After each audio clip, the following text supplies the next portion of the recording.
Assalamualaikum warahmatullahi wabarakatuh. Sahabat Hasanah yang dirahmati Allah, selamat datang di Hasanah TV. Di channel ini, kita akan mengulas kisah-kisah Islami yang tak hanya menginspirasi, tapi juga menguatkan iman dan menyentuh hati. Kisah para nabi, sahabat, dan orang-orang saleh terdahulu bukanlah sekadar dongeng, tapi pelajaran berharga untuk kehidupan kita hari ini. Tapi sebelum kita mulai, jangan lupa untuk like video ini. Tinggalkan komentar jika ada pelajaran yang menyentuh hati. Share ke teman dan keluarga agar kebaikan ini tersebar lebih luas.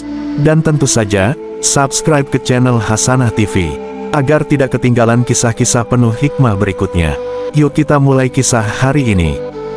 Di suatu masa yang jauh sebelum Islam datang, di sebuah kota yang megah dan indah bernama Efesus, sebagian menyebutnya Tarsus, hiduplah seorang raja yang sangat kejam dan angkuh. Namanya Decius, seorang penguasa yang menuntut rakyatnya menyembah berhala dan tunduk padanya layaknya Tuhan.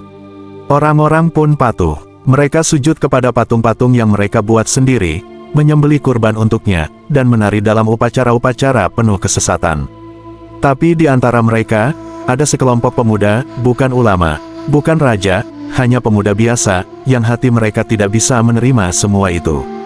Di tengah keramaian dan kemewahan dunia, mereka menyadari satu hal, hanya ada satu Tuhan yang layak disembah, yaitu Allah, Tuhan langit dan bumi. Hari demi hari, mereka menyembunyikan iman itu, hingga akhirnya kabar sampai ke telinga raja. Pemuda-pemuda itu dihadapkan ke istana. Dengan berani, mereka berkata, Tuhan kami adalah Tuhan langit dan bumi. Kami tidak akan menyeru sesembahan selain Dia. Sungguh, jika kami berkata seperti itu, maka kami telah mengucapkan kebohongan yang besar. Al-Kahfi, ayat 14. Raja pun murka, mereka diancam akan dibunuh, atau dipaksa menyembah berhala. Tapi para pemuda itu tetap teguh. Mereka tahu, jalan ini tak mudah, tapi mereka percaya, pertolongan Allah lebih besar dari semua ketakutan. Maka dengan diam-diam, mereka meninggalkan kota. Bersama seekor anjing setia yang mengikuti mereka berjalan jauh keluar kota, melewati padang rumput, hutan, hingga akhirnya menemukan sebuah gua yang sepi dan tersembunyi di antara pegunungan. Dengan tubuh lelah dan hati penuh doa, mereka pun masuk ke dalam gua. Tak ada kasur empuk, tak ada makanan lezat, hanya iman dan harapan yang mereka bawa. Lalu mereka pun berdoa dengan penuh ketundukan. Ya Tuhan kami, berikanlah kepada kami rahmat dari sisi-Mu, dan sediakanlah bagi kami petunjuk dalam urusan kami ini. Al-Kahfi, ayat 10.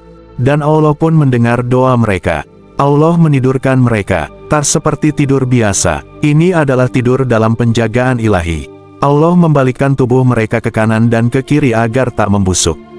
Mata mereka tetap terbuka agar tampak seperti masih terjaga. Bahkan anjing mereka duduk di pintu gua, seolah berjaga. Selama 309 tahun mereka tidur. Bayangkan, zaman telah berubah. Raja kejam telah tiada, generasi demi generasi telah berganti. Di masa mereka terbangun, negeri itu telah menjadi negeri beriman. Islam belum turun, tapi tauhid telah menyebar. Ketika mereka bangun, salah satu dari mereka berkata, "Berapa lama kita tertidur? Sehari, atau setengah hari?" Jawab yang lain. Karena lapar, mereka mengutus salah satu dari mereka pergi ke kota dengan uang lama yang mereka bawa. Ia menyusuri jalanan yang terasa asing. Bangunan telah berubah. Bahasa penduduk pun terasa berbeda. Saat ia mencoba membeli makanan, si penjual menatap uangnya dengan penuh heran. Uang itu sudah sangat kuno, dari zaman ratusan tahun yang lalu. Orang-orang mulai mengerumuninya. Ia pun dibawa ke penguasa saat itu. Setelah diinterogasi, barulah kebenaran terbongkar. Mereka adalah Ashabul Kahfi, para pemuda yang ditidurkan oleh Allah selama 3 abad. Kisah mereka telah menjadi legenda turun-temurun, dan kini, Allah menghidupkan bukti itu di hadapan mata manusia. Lalu, para pemuda itu kembali ke gua.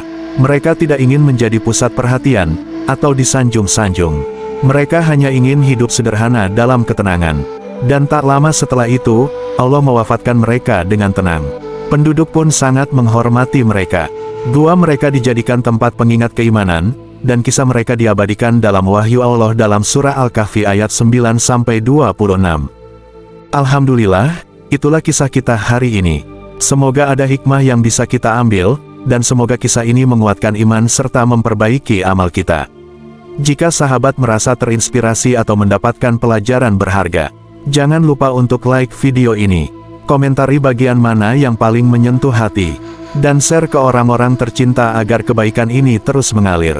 Jangan lupa juga untuk subscribe Hasanah TV, karena masih banyak kisah penuh makna yang akan kita hadirkan. Sampai jumpa di episode selanjutnya.